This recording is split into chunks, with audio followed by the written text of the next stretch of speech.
문해력이 화두가 되면서 내 아이의 문해력은 어떻게 키워줄 수 있을까? 도대체 내 아이는 어떤 지점에서 폭발할 수 있을까? 고민이신 분들이 굉장히 많을 거예요. 저도 오늘 저희 중3 아이가 중간고사 시험을 보고 왔는데 저에게 전화해서 대뜸 그러더라고요. 망한 것 같아. 지금까지 2학년 때부터 3-4번의 시험을 봤는데 한 번도 시험이 끝나고 나서 잘 봤어라고 얘기한 적이 없어요. 매번 망했답니다.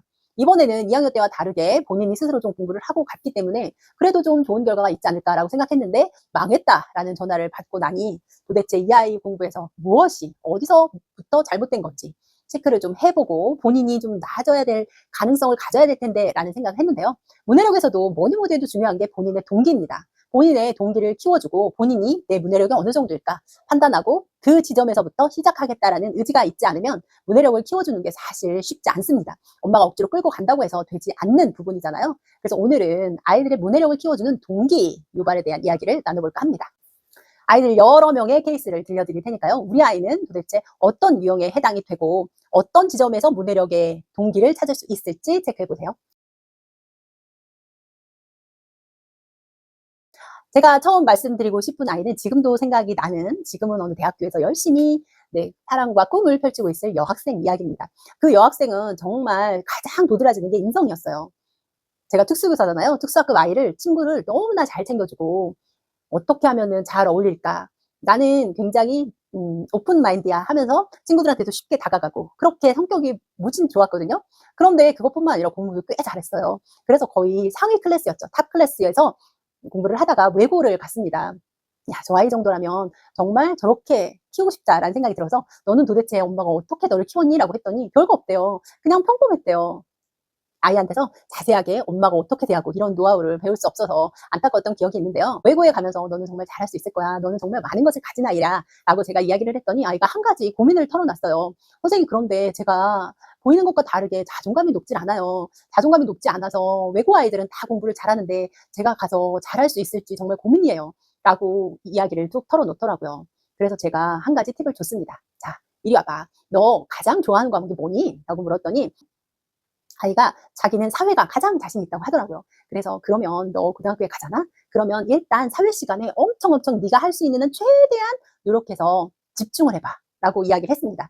집중을 해서 그 선생님한테 눈에 들도록 해라. 그 수업 시간에는 그 어떤 친구보다도 네가 가장 수업 태도가 좋고 열심히 하는 친구로 선생님 눈에 보이기 시작하면 그때 선생님이 너에 대한 기대치를 가지고 너를 대할 것이다. 그러면 너도 그 기대에 부응하기 위해서 또 더 열심히 하고 그러다 보면 사회에서 뭔가 성취를 얻게 될 것이다. 그 사회 과목에서 성취를 얻는 것이 시작이다. 모든 아이들이 다 잘하는 선발 집단, 즉 특목고에서는 나만 혼자 특출나게 잘하는 게 없을 경우가 굉장히 많아요. 그래서 아이들이 특목고에 갔다가 적응하지 못하고 일반고로 다시 옮겨오는 경우도 많잖아요.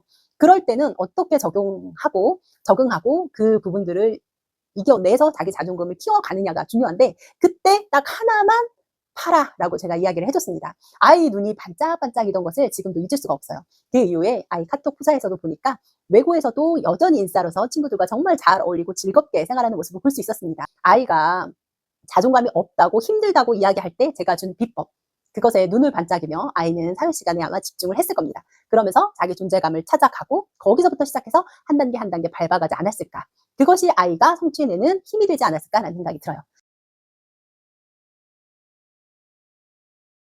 그러면 이제 중간 정도 가는 아이 이야기 해볼게요. 저희 집 아이 이야기인데요. 저희 딸아이가 중학교 3학년인데 저는 중학교 2학년 때도 시험을 볼 때 전혀 터치를 안 했어요. 너가 알아서 해봐 라고 이야기를 했고 시험에서 아이가 성적을 받아왔는데 만만치 않더라고요. 근데 자기는 초등학교 때만 해도 자기가 거의 뭐 우수한 학생이었다라고 판단을 했던 거죠. 그런데 중학교에 가서 예상치 못했던 낮은 점수를 받다 오니까 본인 스스로 타격이 온 거예요. 그래서 내가 이런 점수를 받다니라고 충격을 받고 안 되겠다. 나 좀 해야겠다라는 생각을 하더라고요. 그래서 학원에 제가 설득을 해서 보냈습니다. 어떤 학원이냐면 자기주도 학습하는 학원이었어요. 전반적으로 아이가 자습처럼 자기 스스로 공부를 하면서 방향만 잡아주는 학원이었는데 그 학원을 6개월 정도 다니더니 이 학원에서는 해주는 게 너무 없다는 거예요. 본인이 어떻게 하느냐에 따라 다르고 그 과목의 전문성도 없고 그래서 자기주도 학습이 실제로 되는 것 같지는 않다. 그래서 그 학원도 정리를 했습니다. 그 후에 집에서 본인이 스스로 공부를 하는데요. 그리고 나서 오늘 이렇게 시험을 본 거예요. 자기 딴에는 2학년 때부터 훨씬 더 시간을 들여서 공부를 했다고 생각을 했는데 점수가 만만치 않게 나온 거죠. 물론 시험이 작년 기출문제보다 훨씬 어려웠다고 해요. 평균 점수가 나와봐야지만 아이가 평균에 대비해서 좀 높은 점수를 받았는지 작년과 비슷한지 알 수 있겠지만 일단 점수로는 합격점은 아니었습니다. 노력한 것보다 더 점수가 낮게 나온 거예요. 본인도 굉장히 실망을 했겠죠. 저도 너무 속상한 거예요. 아이가 열심히 했는데도 개선이 안 됐으니까요. 사실 드라마틱한 이야기를 위해서는 아이가 굉장히 낮은 점수를 받았다가 스스로 노력했더니 점점점 드라마틱하게 올라갔다라는 이야기가 되어야 되는데 결코 그렇지 않은 거죠. 인생이 예측할 수 없는 것처럼 아이 점수도 그렇다라는 겁니다. 그래서 제가 굉장히 속상한 마음에 오늘 막 뭐라고 했어요. 도대체 너는 너의 문제를 알고 있느냐 모르고 있느냐. 네가 이렇게 열심히 했는데도 점수가 안 나오는 이유가 뭐라고 생각해? 라고 했더니 시간이 부족해서라는 거예요. 이 아이는 초등학교 때부터 내내 시험 시간에 모든 문제를 다 풀지를 못합니다. 늘 남는 문제가 있어요. 그러면 너가 2학년 때 그런 문제가 있었으면 엄마가 분명히 시간을 재서 공부를 하고 문제를 푸는 것을 연습을 해서 시간에 쫓기지 않고 그 시간 안에 모든 문제를 다 푸는 것을 목표로 해라 라고 했는데 그게 개선이 안 된 거죠. 그래서 아이는 내가 열심히 했는데도 성적이 안 나오는 것 때문에 동기를 찾지 못하고 있습니다. 그래서 제가 이야기했습니다. 내일 시험이 다 끝나고 나면 그냥 시험지를 버려두지 말고 보통 아이들은 다 버려두죠. 이제 끝났는데 뭐 다시 그 문제를 가지고 와서 도대체 내가 틀린 이유가 무엇이고 무엇 때문에 시간이 부족했나. 시험이 끝나고 나서 다시 풀어봤더니 그래도 풀리는 문제, 손도 못 댈 문제의 수준은 아니었는데도 내가 그 시간을 다 활용을 제대로 못하고 손을 못 댔던 이유는 무엇인가를 분석해서 가져오라고 했어요. 네, 메타인지 능력이 부족한 거죠. 아이들이 그렇습니다. 저희 아이뿐만 아니라 정해진 룰대로 엄마가 혹은 선생님이 하라는 대로 하다 보니까 이게 실패가 나고 뭔가 성과대로 동기를 갖지 못했을 때 원인이 무엇인가를 찾기를 어려워해요. 본인이 스스로 분석하고 판단할 줄 알아야 되는데 그게 아니라 타인에 의해서 끌려만 가다 보니까 분석할 줄도 모르고 동기도 안 생기는 그런 문제가 생기는 거죠. 그래서 아이가 내일 시험이 끝나면 모든 오답 노트를 정리하면서 내가 페인이 뭔지를 다시 한번 분석을 하고 그리고 나서 이제 3학년 2학기 시험을 대비하라고 할 생각입니다. 그 부분에 맞춰서요. 이렇게 중학교 때 성적이 안 나오고 낮게 나오고 열심히 하는데도 성과가 없고 이러면 맥 빠지기가 참 쉽습니다. 그때 이제 엄마도 속상하고 아이도 속상한 그런 일이 반복이 되는데요. 그때 아이한테 동기를 키워주는 방법이라면 그럼에도 아이가 나아진 부분을 찾아가도록 하는 거죠. 그래 내가 분석을 해봤더니 지난번에는 똑같이 내 문제를 못 풀었지만 아예 손도 못 댔다면 이번에는 내 문제를 못 풀었지만 정말 시간이 부족해서 시간 안배에 실패해서였다라는 부분을 찾아내면 아이가 그래도 나 조금 더 발전 가능성 있는데 라는 것을 분석하면서 찾아낼 수 있다는 겁니다. 스스로 분석하는 과정에서 그것을 찾다 보면 조금 다른 방식의 동기가 생길 수 있다는 거죠. 자, 다음 아이 이야기를 들어볼까요? 저희 아들인데요. 중학교 1학년입니다. 아들이 혼자서 공부를 해요.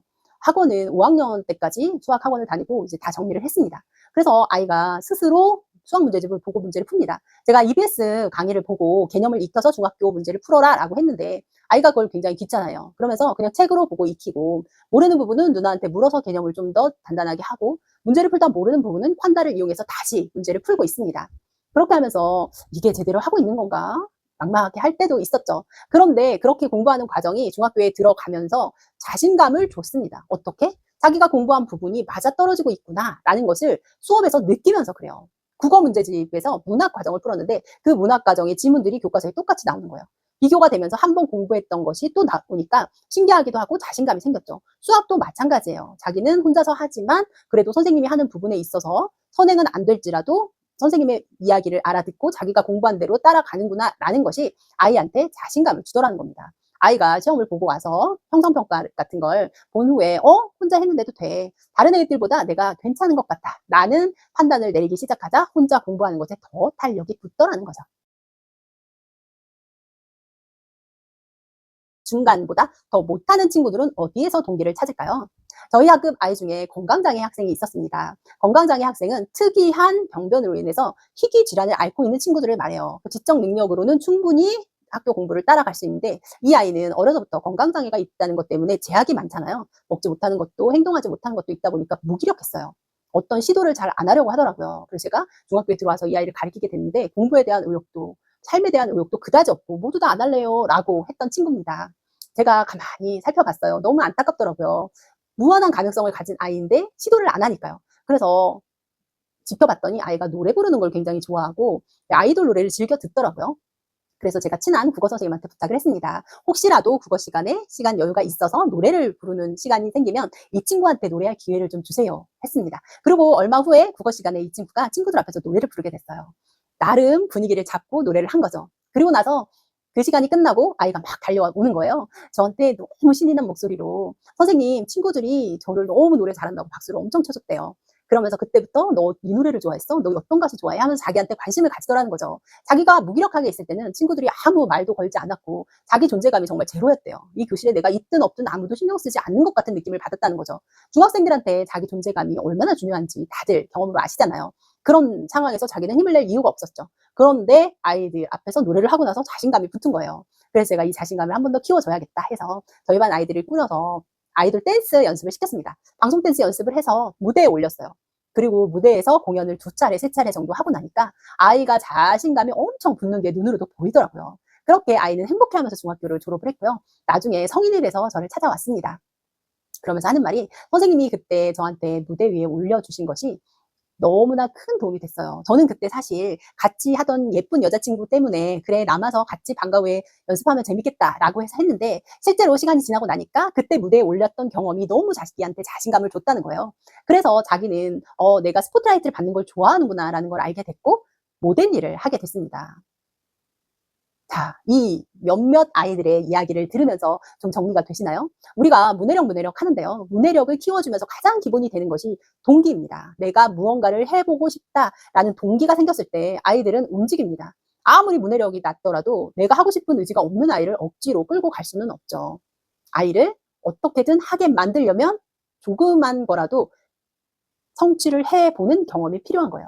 그 성취는 어디서 찾는 게 좋을까요? 바로 아이가 좋아하는 것, 잘하는 것에서 찾으면 됩니다. 아이를 가만히 관찰해 보세요.